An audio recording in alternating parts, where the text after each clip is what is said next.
Hello everyone, welcome to episode 274 of The Pulp Writer Show. My name is Jonathan Muller. Today is October the 24th, 2025, and today we are talking about continuity lockout in long series and how to avoid that. Before we get to our main topic, we will start with Coupon of the Week and a progress update on my current writing, publishing, and audiobook projects. First up is Coupon of the Week, and this week's coupon code will get you 50% off the audiobook of Shield of Deception, book number 4 in the Shield War series, as excellently narrated by Brad Wills, at my PayHip store, and that coupon code is Halloween 2025, and that is HALLOWEEN 2025. And as always, the coupon code and the link to my PayHip store will be available in the show notes. And this coupon code is valid through November the 3rd, 2025, so if you need a new audiobook for this fall, we've got you covered. Now for an update on my current writing and publishing projects. I'm pleased to report that as with this recording, Cloak of Worlds, the 13th book to my Cloak Mage series, is now available, and you can get it at Amazon, Barnes & Noble, Kobo, Google Play, Apple Books, Smashwords, and my own PayHip store. It's already selling quite well, and I've gotten several nice comments about it, so thank you everyone for that. Now that Cloak of Worlds is out, my next main project will be Blade of Shadows, the second book in my Blades of Ruin epic fantasy series. And I am 18,000 words into that, and I think probably on Monday, I will start full speed ahead with that. My secondary project will be the 5th Riva book, which I am working on the outline today and tomorrow. Originally, it was going to be called Elven Assassin, but I think I'm going to change the title as I write the outline to Wizard Assassin. And if all goes well, Blade of Shadows should be out in November, and Wizard Assassin will be out in December for the final book of 2025. In audiobook news, Brad Wills is currently recording Blade of Flames, which will be the first audiobook in that series, and hopefully we'll have more news for that for you soon. And Hollis McCarthy, who you might remember we interviewed last week, is working on Cloak of Embers, and that should hopefully be out before the end of the year. So that's what we're working on for audiobooks right now. Now on to our main topic this week. Avoiding continuity lockout in a really long series, lessons from the Marvel Cinematic Universe, as that is the most famous example of, I think, continuity lockout available in the public eye right now. Mild spoiler warning, although there aren't going to be any specific spoilers for movies in the Marvel Cinematic Universe, I will talk broadly about the series and some of the major themes, trends in it. If you're extremely sensitive to spoilers or haven't seen Avengers Endgame yet, proceed with extreme caution. Now, over the course of a long series, there's a tendency for readership or viewership to drop off. Not everyone who starts a series will finish it. One of the reasons for that is called continuity lockout. What is continuity lockout?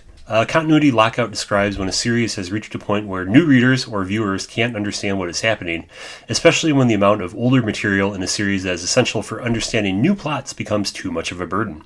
It can also describe when casual fans of series begin to drop off and turn to other kinds of entertainment. A good example of that for my own life is earlier this year, the Marvel movie Thunderbolts came out, and I thought that was a pretty good movie, and I gave it an A in my movie roundup for the summer. Some relatives of mine went to see Thunderbolts, and their reaction was, well, we didn't know who any of these people were, so we weren't sure what was happening, but it was a hot day and the air conditioning was nice.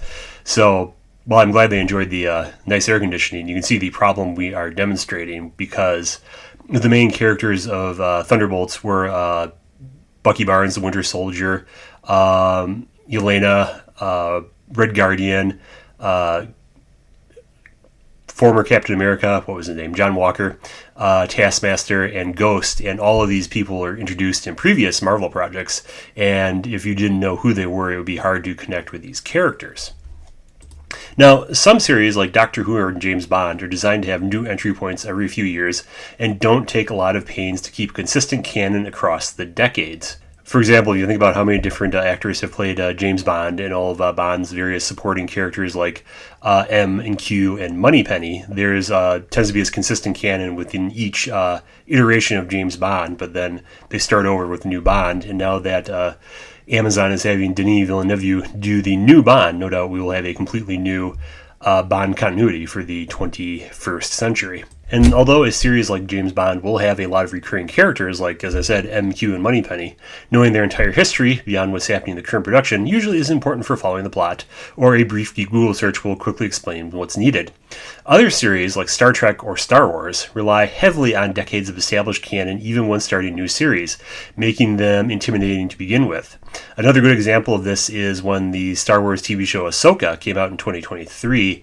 The creators were at pains to explain that no, you don't need to see anything else to watch this, and you just jump right in. In practice, however, a lot of news sites ran articles like 34 essential episodes of Star Wars Rebels to watch before you watch Ahsoka, which kind of belies the point. The Marvel Cinematic Universe, which we will refer to as MCU in this episode to save time, is certainly one of those series that relies heavily on older content to drive its plots. Like the many comic series it draws from, the MCU requires a great deal of prior knowledge from its viewers that in the later installments can start to feel like homework. Now, how did continuity lockout happen in the Marvel Cinematic Universe? The people who initially enjoyed the first Iron Man and Avengers movies will most likely find themselves very confused if they try to watch the latest Marvel movies without catching up first. The full MCU canon to date would take well over a week to watch at this point, assuming you did nothing else that week. The MCU is over 16 years old now and is still producing new content at a fairly brisk pace, though it has slowed down a bit after the end of the peak streaming era when Disney was pushing them to make as many shows and movies as possible to draw subscribers to their Disney Plus streaming service. The multiverse arc of the last few years, with multiple alternate realities for the characters, has only added to viewer confusion. As longtime listeners might know, I am not a big fan of the multiverse as a storytelling concept. There's also debate about what content is official MCU since there are older shows from ABC and Netflix and movies filmed before Iron Man, which increases that confusion. A good example of continuity lockout in the MCU was the 2023 movie The Marvels, which I thought was an enjoyable, if perfectly straightforward, science fiction flick that felt like it was something from the 70s in a good way. But to fully know who all the characters are and to understand their abilities, the viewer would need, at the minimum, to watch Captain Marvel, Avengers Endgame, the Ms. Marvel series, and the WandaVision series, and that is over 10 hours of content to watch as homework before watching a movie with characters that are fairly new to the MCU, and a plot that is a one-off that doesn't tie into subsequent films. In the age of Disney Plus, access to the prior films and TV shows are easier than it would have been in the pre-streaming era, but it's still a major time commitment, especially for a film like The Marvels that did not have strong reviews to motivate viewers to make the trip to the theater.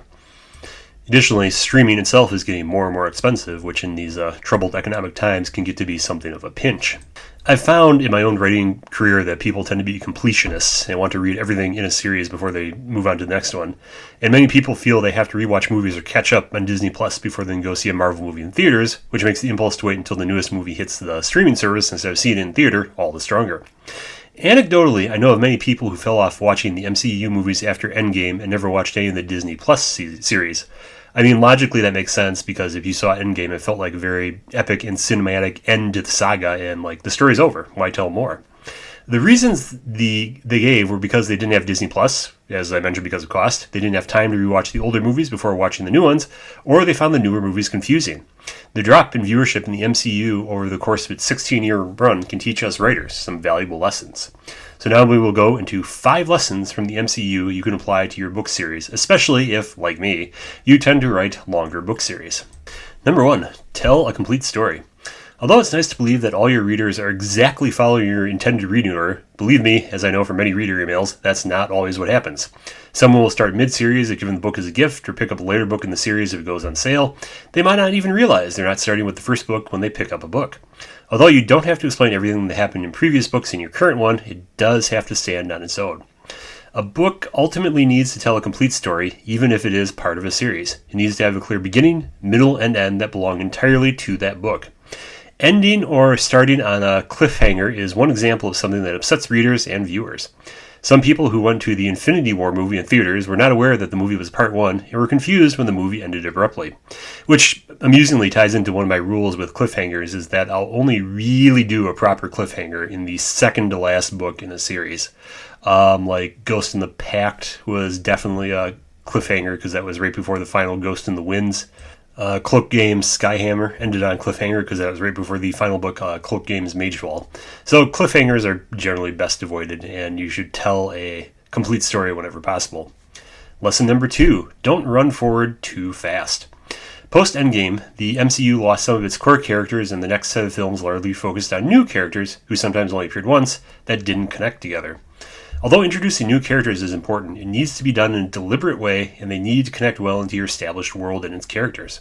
Example of this in the MCU is the character Shang-Chi. Although his standalone movie was popular, and I thought it was pretty good, he has not appeared in the MCU for 4 years.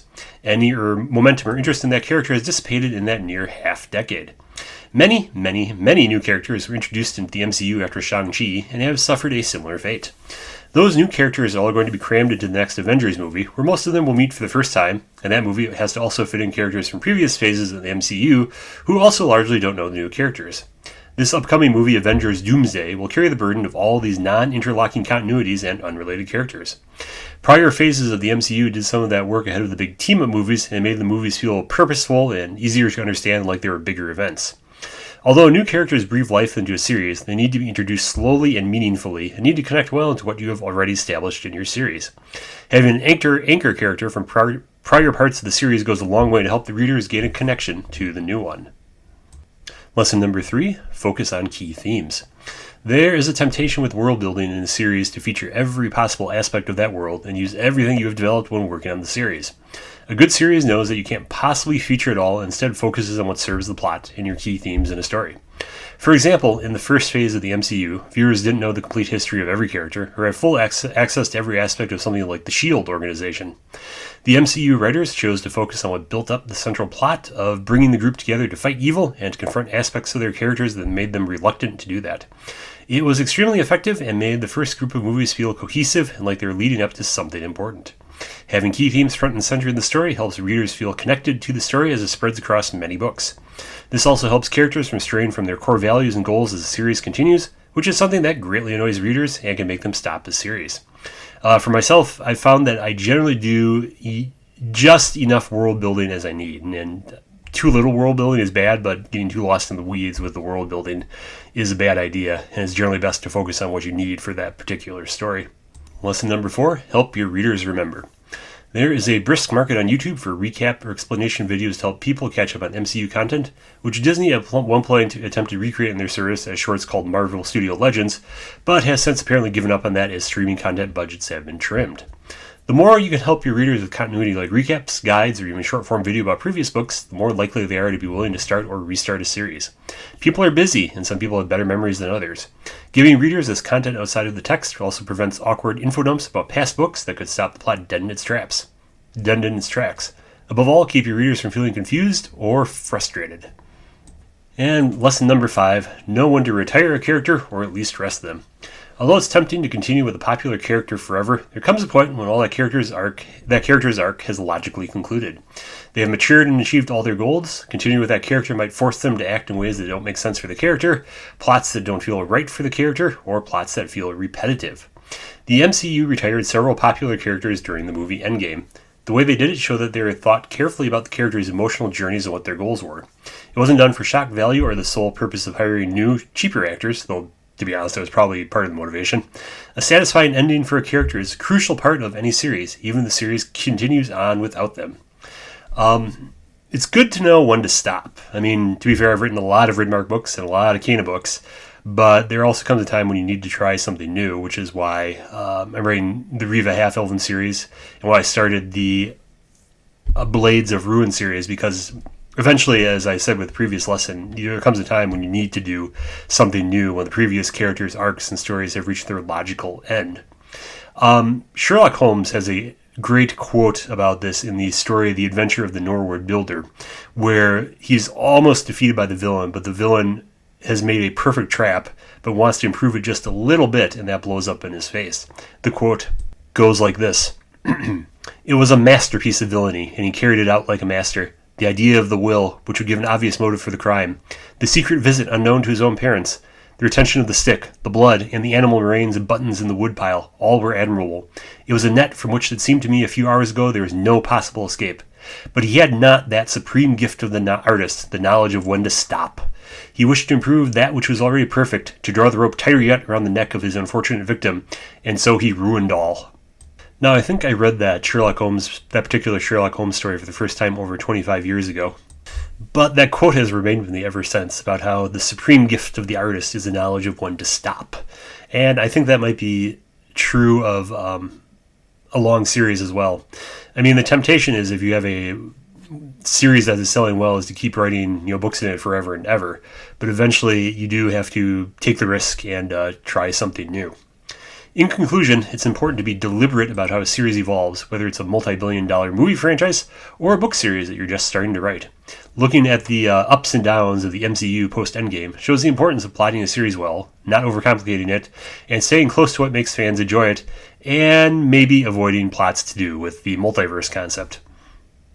So that's it for this week. Thanks for listening to The Pulp Writer Show. I hope you found the show useful. A reminder that you can listen to all the back episodes on https://thepulpwritershow.com. If you enjoyed the podcast, please leave a review on your podcasting platform of choice. Stay safe and stay healthy, and see you all next week.